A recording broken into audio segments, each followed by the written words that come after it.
하나님이신 예수 그리스도께서 이 땅에 오셔서 처음으로 행하신 기적은 가나의 결혼식에서 물로 포도주를 만드신 사건입니다. 우리는 예수님께서 베푸신 첫 기적을 통해서 몇 가지를 배울 수 있습니다. 첫 번째로 예수님의 기적은 인위적이지 않고 자연스럽습니다. 예수님은 기적을 위한 기적을 한 번도 행하지 않으셨습니다. 현대인들의 삶이 외롭고 고독한 이유는 너무나 인위적이고 지나치게 남의 시선을 의식하기 때문입니다. 부부관계, 자녀교육, 사회생활 속에서도 인위적인 것이 너무나 많습니다. 서로 사랑하면서도 목적을 의식하고 있으니 갈등이 생기는 것입니다. 하지만 예수님은 굶주린 사람에게 먹을 것을 주고 포도주가 떨어지자 물로 포도주를 만들며 이 필요에 따라서 자연스럽게 기적을 베푸셨습니다. 두 번째로 예수님은 예루살렘이나 가이사랴 등 큰 도시를 배경으로 많은 군중 앞에서 과시용으로 기적을 베풀지 않으셨습니다. 우리의 신앙은 쇼맨십이거나 과시적인 것이 되어서는 안 됩니다. 예수님처럼 소박하고 따뜻한 사랑의 관계에서 전적으로 헌신하는 신앙이라야 합니다. 세 번째로 사람이 기적을 일으키는 것이 아니라 하나님께서 일으키시는 것입니다. 그런데 하나님은 기적을 행하실 때 항상 영적 감각이 있는 사람들을 통하여서 기적을 일으키십니다. 가나의 결혼식에는 영적 감각이 있는 두 부류의 사람이 등장합니다. 예수님의 어머니인 마리아와 시정드는 하인들입니다. 우리가 가진 믿음과 사랑, 헌신, 지혜 등 이런 것들이 이제 병든 사람과 가난한 사람, 절망하는 사람들에게 예수님의 기적을 나타나게 하는 계기가 되도록 우리 자신을 주님 앞에 드려야 할 것입니다. 성령의 음성에 민감하며 우리가 온전히 주님 앞에 우리 자신을 주님 앞에 드릴 때 우리를 통하여서 하나님의 역사가 일어나게 되는 것입니다. 네 번째로 예수님의 기적은 항상 관계와 때가 있습니다.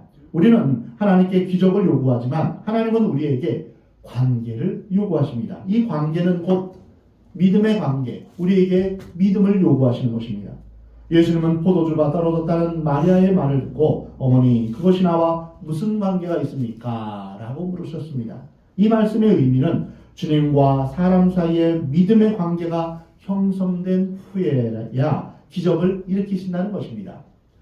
또한 예수님은 아직 내 때가 이르지 아니하였다라고 말씀하셨습니다. 이 말씀의 의미는 우리가 원하는 때 기적이 일어나는 것이 아니라 예수님이 원하실 때 기적을 일으키신다는 것입니다. 요한복음을 보면 예수님은 기적을 베푸실 때마다 관계와 상관이라는 단어를 자주 잘 사용하십니다.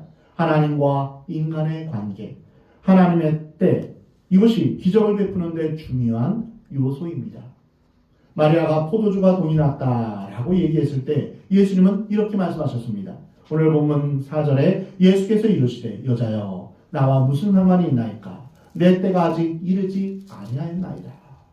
그러나 마리아는 섭섭해하거나 노여워하지 않았습니다. 마리아는 얼굴에 미소를 띄었을 것입니다. 그녀는 이미 예수님의 뜻을 읽고 거절이 아니라 승낙으로 생각했던 것입니다. 이런 의미에서 신앙은 해석이라고 할 수 있습니다. 우리 주위의 여러 가지 상황들과 환경을 통하여서 우리는 어떻게 해석하느냐에 따라서 우리의 신앙이 성장할 수도 있고 좌절할 수 있습니다. 우리가 주님의 뜻을 잘 해석한다면 인생이 즐겁게 바뀔 것입니다. 예수님은 다소 냉정하게 말씀하셨지만 마리아는 그분이 믿음을 요구하시는 것임을 깨달았습니다. 그래서 더 이상 언급하지 않고 하인들에게 시선을 돌립니다.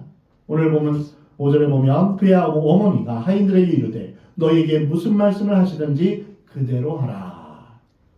예수님의 뜻을 알아차리고 마리아는 하인들에게 그분이 시키는 대로 하라라고 말합니다.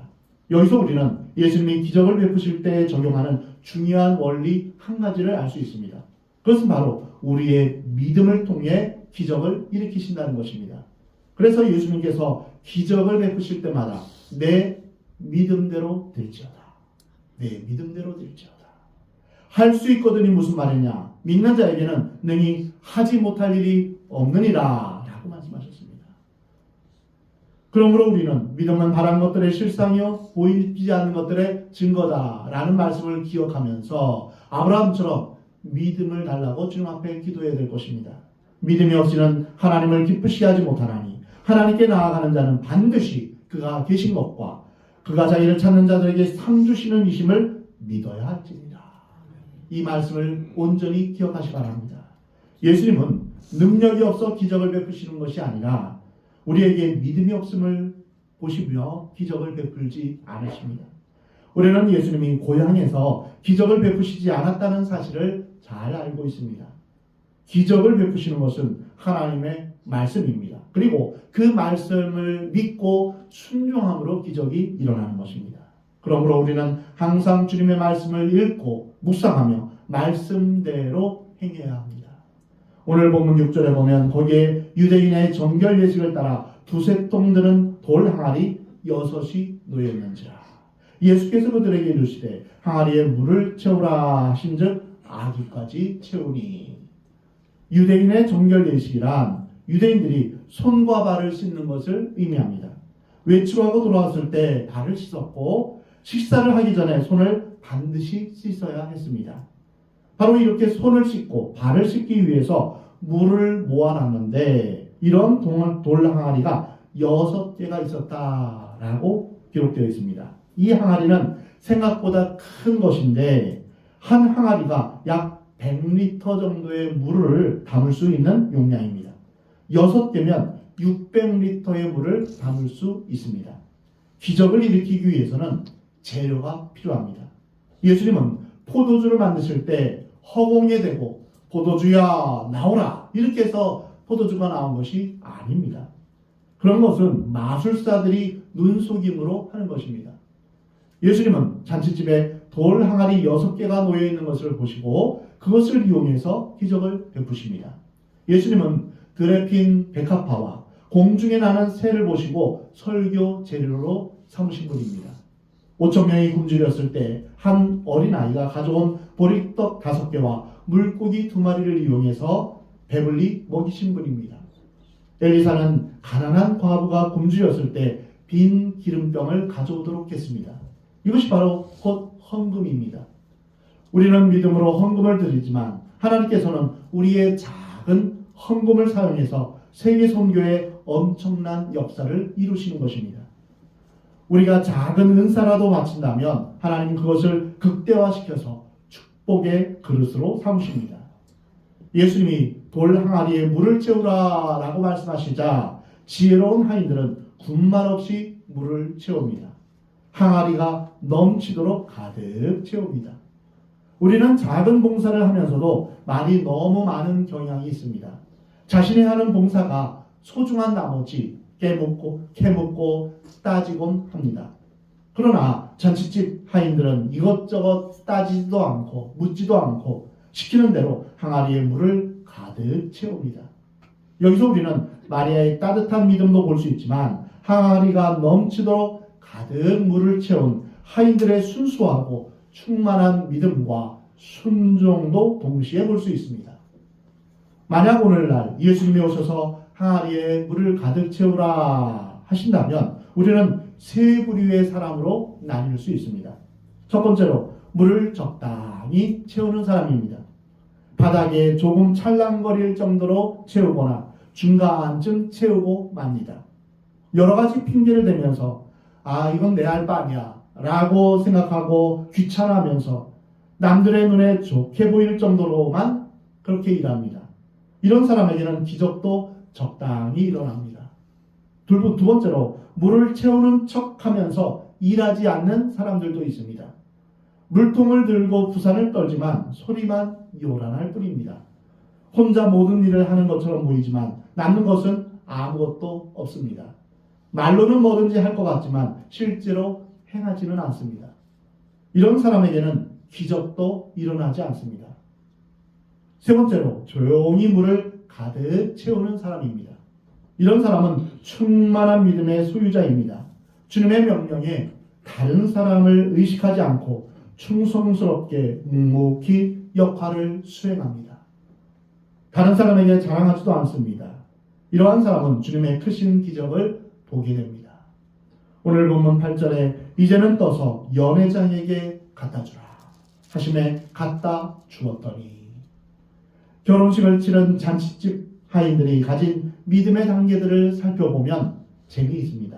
첫 번째로 예수님이 항아리에 물을 채우라고 하시자 그들은 물을 돌 항아리가 넘치도록 가득 채우는 믿음을 보여주었습니다. 두 번째로 물을 떠서 잔치 책임자에게 갖다 주라 라고 하시자 전혀 갈등하지 않고 그대로 따릅니다. 순종합니다.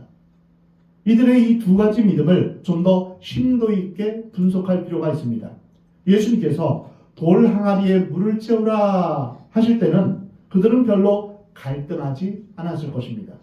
원래 물을 담는 항아리에 물을 채운다는 것은 상식적으로 이의가 없기 때문입니다. 그런데 예수님이 돌 항아리에 물을 떠서 잔치 책임자에게 갖다 주라 라고 하셨을 때는 갈등할 수도 있습니다. 결혼식 연회를 주관하는 책임자에게 물을 갖다 주는 것이기 때문입니다. 연회장에게 맹물을 가져다 준다면 호통을 당할 수도 있습니다. 우리는 이성과 상식, 경험에 맞지 않는 일을 하게 될 때 의심이 들고 갈등을 겪게 됩니다. 봉사를 하다가 도중에 주저앉는 이유도 바로 여기에 있습니다. 내가 하는 의미가 뭐가 있나? 알아주는 사람도 없는데 하면서 이제 실망하게 되죠. 신앙은 상식이나 이성에 맞지 않는 일이 너무나 많습니다. 그런데 잔치집 하인들이 대단한 것은 예수님의 말씀대로 항아리에 물을 떠서 그대로 잔치 책임자에게 갖다 준 것입니다. 하나님께서 지시하시는 일들, 하나님께서 하시는 일들이 우리의 정서와 맞지 않는 경우가 많습니다. 생각해보면 하나님께서 하시는 일이 죄인인 인간의 정서와 일치하지 않는 것이 정상입니다. 크고 위대하신 하나님을 작고 초라한 사람의 경험으로 헤아리는 것은 불가능한 것이기 때문입니다. 우리의 작은 소견으로 어찌 하나님의 위대한 것을 다 헤아릴 수 있겠습니까? 사랑하는 성도 여러분, 하나님께서 베푸시는 기적이 여러분에게도 일어나기를 주의 이름으로 축원합니다. 그리고 그것을 확신하시기 바랍니다. 하나님께서 예비하신 복된 미래가 분명히 다가올 것을 믿으시기 바랍니다. 오늘 본문 9절에 보면 연회장은 물로 된 포도주를 맛보고도 어디서 났는지 알지 못하되 물떠온 하인들은 알더라. 연회장이 신랑을 불러. 연회장은 포도주 감별에 타의 추종을 불허하는 그런 사람입니다. 근데 하인들이 가져다 준 물을 맛보더니 잘 숙성되고 향긋한 포도주 맛에 감동합니다. 잔치 책임자는 그 포도주가 어디서 났는지 알지 못합니다. 물을 떠온 하인들은 알았다라고 기록되어 있습니다. 기적은 믿고 순종하는 것에서 시작됩니다. 하인들이 물을 떠서 연회장에 가져다 둔 순간까지도 맹물이었습니다. 왜냐하면 예수님이 물을 떠서 갖다 주라 라고 하셨지 포도주를 떠서 갖다 주라 라고 말씀하지 않으셨습니다. 우리는 잠시 항아리에 물을 채운 후에 그 물을 떠서 갖다 줄 바에야 처음부터 곧바로 가져다 주면 되지 않겠나 이렇게 생각할 수도 있습니다. 하지만 이것은 믿음의 과정입니다. 이 과정을 통하여서 온전히 순종의 삶으로 나아가는 것입니다. 하인들이 물을 떠서 잔치차기 책임자에게 가는 과정에 대해서 우리는 아는 바가 없습니다. 언제 물이 포도주로 변했는가 우리는 정확히 알 수가 없습니다. 하지만 분명한 것은 잔치 책임자가 물을 받아 맛본 순간 이미 향긋한 포도주로 변했다는 사실입니다. 그러면 언제 물이 포도주로 변했을까 궁금할 것입니다. 기적은 우리가 모르는 사이에 일어납니다. 이러한 의미에서 기적은 하나의 과정입니다. 오병이어 사건에서도 예수님께서 그 오병이어를 손에 들고 축사하시며 제자들에게 나눠주라 라고 하셨는데 제자들이 그것을 나눠주는 과정에서 언제 그것이 이렇게 더 풍성해지는지 알 수가 없습니다. 하나의 과정입니다. 어느 날 긴 겨울밤을 보내고 아침에 잠에서 깨어 창문을 보면 바깥을 보면 온 천지에 하얀 눈이 덮인 그런 시기가 있게 됩니다. 올 겨울도 눈이 많이 왔었죠. 그 눈은 그냥 잠깐 한꺼번에 30분에 아니면 10분 만에 그렇게 온 것이 아닙니다. 밤새도록 내려 쌓인 것입니다. 이처럼 우리의 삶은 하루아침에 완성된 것이 아니라 기적이 연속적으로 쌓여 형성된 것입니다. 믿음을 가진 사람들에게는 모든 것이 축복이고 의미 있는 기적입니다. 주사랑교회가 세워지고 지금까지의 모든 여정을 돌아보면 이것이 모두 하나님의 은혜이며 기적임을 주님 앞에 고백하게 됩니다. 정말 하나님께서 인도하셨구나. 하나님께서 세워주셨구나. 이것을 고백하게 됩니다. 여러분의 삶을 믿음의 눈으로 보시기 바랍니다. 나의 삶이 하나님의 은혜요 기적임을 발견하게 됩니다. 저는 죽을 뻔하다가 건져지고 물에서 건져지거나 아니면 교통사고 나서 죽을 뻔한 그런 일들이 있었습니다. 그럴 때마다 하나님께서 나를 건져주시고 살려주셨구나. 우리의 삶이 그렇습니다. 어떤 중한 병에서 낫게 되었거나 또는 우리가 사고를 당했을 때 하나님께서 우리를 안전하게 지켜주신, 그래서 지금까지 우리가 이렇게 살아있는 것은 하나님의 은혜이다. 이 고백을 할 수 있는 것입니다. 내가 지금까지 살아왔고 걸어왔던 모든 순간은 하나님의 인도하심과 돌보심이다. 이것이 우리의 고백이 되어야 됩니다. 우리의 인생의 여정을 다 끝내고 우리가 주님 앞에 갔을 때 나의 모든 삶은 주님께서 돌봐주셨기 때문입니다. 이러한 고백이 여러분 가운데 있기를 주 이름으로 축원합니다. 우리는 물이 포도주로 변하게 된 과정을 통해서 구원의 신비스러운 모습을 보게 됩니다. 물이 포도주로 바뀌게 되는 것은 나쁜 물이 좋은 물이 된 것도 아닙니다. 물의 악취가 제거된 상태를 말하는 것도 아닙니다. 본질적으로 성분 자체가 완전히 바뀐 것입니다. 이와 마찬가지로 구원도 한 개인의 본질적인 변화를 의미합니다. 인격이 성숙해지고 양심이 깨끗해지고 도덕성이 높아지는 차원이 아닙니다. 죄인에서 의인으로 완전히 바뀌는 그러한 온전한 변화를 뜻합니다. 땅의 사람에서 천국의 시민으로, 사탄의 종노릇했던 것에서 하나님의 종노릇하는 근본적인 변화를 의미합니다. 마귀의 자식에서 하나님의 자녀가 되는 놀라운 변화입니다. 이것이 바로 우리에게 있는 바로 기적의 역사입니다. 잔치 책임자는 좋은 포도주가 어디서 났는지 알지 못했지만 물을 떠온 순종했던 하인들은 아는 것처럼 세상 사람들은 구원의 기쁨을 알지 못합니다. 왜 예배를 드리고 왜 그처럼 기뻐하며 사는지 도무지 알 수 없습니다. 하지만 하나님의 자녀들은 너무나 잘 압니다. 세상이 알지 못하는, 세상이 줄 수 없는 평안과 기쁨은 하늘로부터 내려오는 것입니다. 이로 헤아릴 수 없는 평안과 기쁨입니다. 예수님이 물로 포도주를 만드신 기적의 현장을 본 사람들은 큰 일을 해낼 수 있도록 성장합니다. 왜냐하면 그들은 예수님이 행하신 기적의 현장을 목격한 증인이기 때문입니다. 우리가 예수님을 믿고 신앙생활을 하면서도 삶에 능력이 없는 것은 체험적인 신앙을 경험하지 못했기 때문입니다. 지식적으로만 알고 남이 말하는 것만 듣는 것으로는 충분하지 않습니다. 믿음의 실제이신 예수님을 인격적으로 만나고 죄가 떠나가고 귀신이 물러가는 기적을 체험할 때 능력이 생기는 것입니다. 이는 세상을 변화시키고 죽음까지도 초월하는 그러한 힘이 되는 것입니다. 어떤 위기와 고난이 닥쳐도 승리할 수 있는 능력은 바로 거듭남, 즉 다시 태어나는 비밀에 있습니다.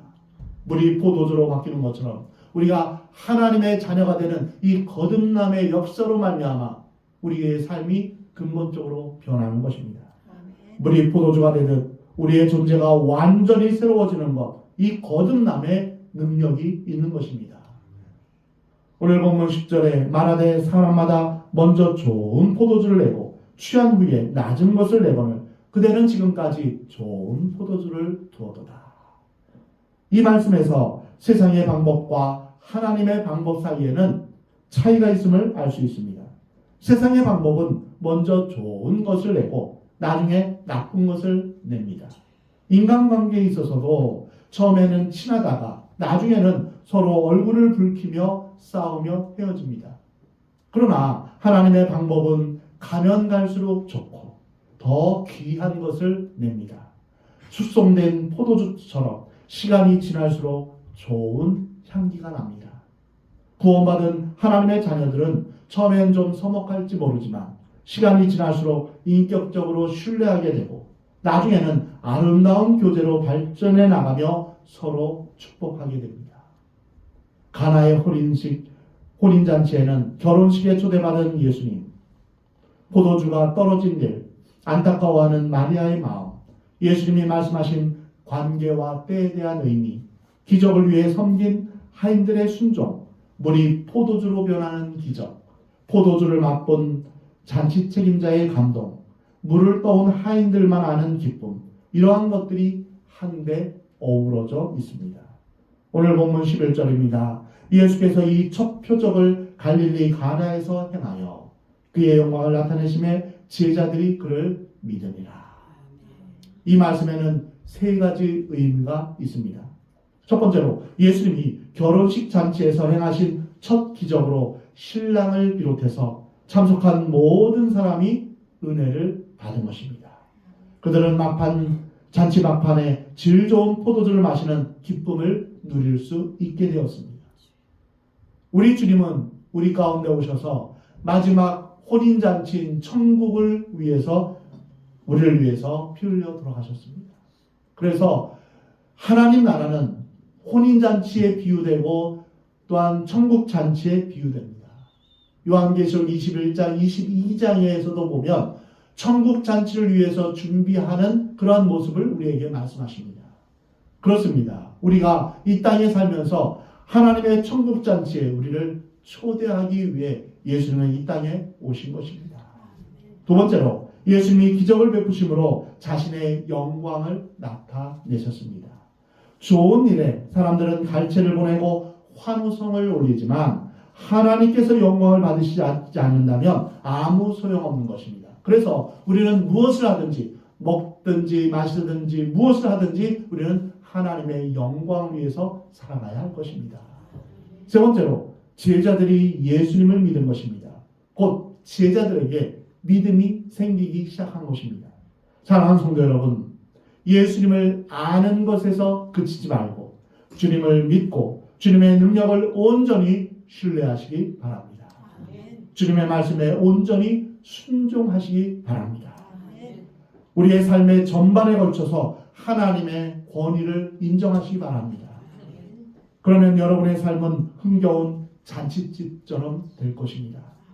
맹물과 같은 우리의 인생을 주님께서 친히 생명의 포도주로 변화시켜 주실 것입니다. 예수님의 그 보혈의 피가 우리를 새롭게 하심을 신뢰하시기 바랍니다.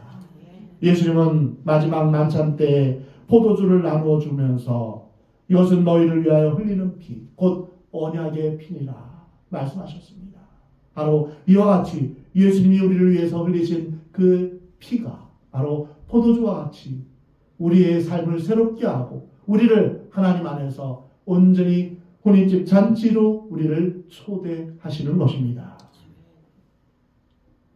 사랑하는 성도 여러분, 여러분의 삶에 이 같은 풍성한 기적이 이어지기를 주의 이름으로 축원합니다. 우리는 과거의 상처와 패배의식에 사로잡혀서 미래를 향해 나아갈 자신을 스스로 가로막고 있지는 않은가, 우리 자신을 보아야 할 것입니다. 잔치집에 포도주가 떨어진 것만 생각하고 부정적인 생각과 패배의식에 사로잡혀 있으면 안 됩니다. 나는 이제 끝났다.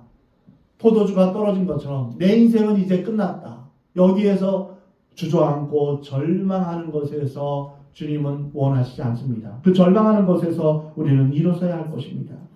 부정적인 생각에 겁을 먹고 희생을 봉쇄해버리는 것을 멈춰야 합니다. 구덩이에 빠졌을 때 더 깊은 구덩이를 파는 것을 우리는 멈춰야 합니다. 구덩이에 빠졌을 때는 위를 바라봐야 합니다. 부정적인 생각은 좋은 기회와 은사를 묻어버리게 되는 것입니다. 사랑하는 성도 여러분, 우리는 과거와 단절해야 합니다. 오늘도 하나님은 우리에게 함께 미래로 나아가자고 호소하십니다. 하나님은 찬란한 미래를 예비해 두시고 능히 우리를 회복하실 것입니다. 하나님은 전능하신 하나님이시기 때문입니다. 이제 예수님은 물로 포도주를 만드신 기적을 우리를 통해 계속 하시기를 원하십니다. 이 기적이 2000년 전 한 작은 마을에서 있었던 이례적인 단회적인 사건이 아니라 지금도 살아계신 하나님이 우리를 찾아오셔서 어둡고 침울한 상황에서 참 기쁨과 평안을 회복하시는 사건으로 만드시기를 하나님은 원하십니다. 예수님이 계시는 어느 곳에든지 예수님께서 우리의 삶에 들어오시면 어느 때든지 물이 포도주로 바뀌는 것처럼 슬픔이 변하여 기쁨이 되며 절망이 변하여 소망으로 바뀌게 되는 것입니다. 예수님을 모신 사람마다 패배가 변하여 승리가 되는 것입니다. 기적의 주인공은 바로 여러분입니다. 미래는 분명히 하나님의 것임과 동시에 우리의 것입니다. 이 세상은 혼란하고 죄악된 소식이 매번 계속 들려오지만 이 세상을 이기는 힘은 우리의 믿음이며 순종의 행동입니다. 믿음과 순종은 바로 동전의 양면과 같습니다. 믿음이 있다면 순종은 당연히 따라오는 것입니다. 사랑하는 성도 여러분, 모두 물로 포도주를 만드신 예수님을 바라보며 그 예수님을 경험하며 세상 사람들에게 우리 주님의 은혜와 복을 나누어주는 복된 그리스도인이 되기를 우리 주님은 원하십니다.